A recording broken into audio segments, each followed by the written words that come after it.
سلام تندارا، خوب هستیم؟ بخیر هستیم؟ یوسف فاریابی هستیم او کار چوپانی برای شما در ترکیه چه رقمی است نشان میدم.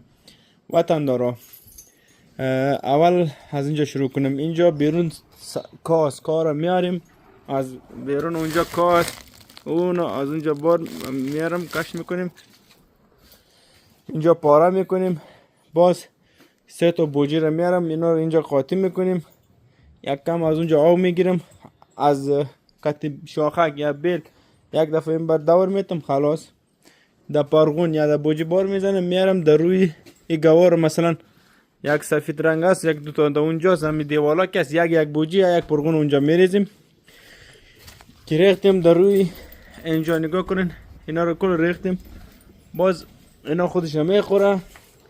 اینجا این رقم یک دانه بیل است، این بیل به شما نشان میتونم وطن دارا.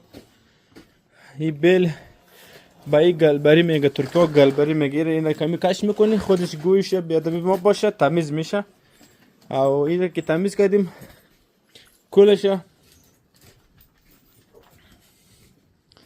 این گوارم براتون نشان میتونم، گوای ترکیه.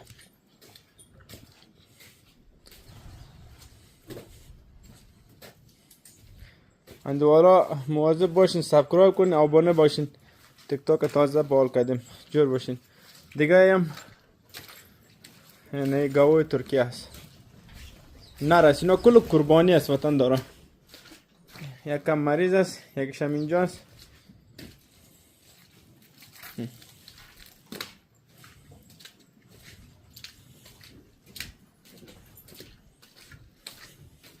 این پرغون است، اینجا میتونم می گوخانه، مثلا ترکا گوخانه میگه، دیگه گوخانه ترکیه است.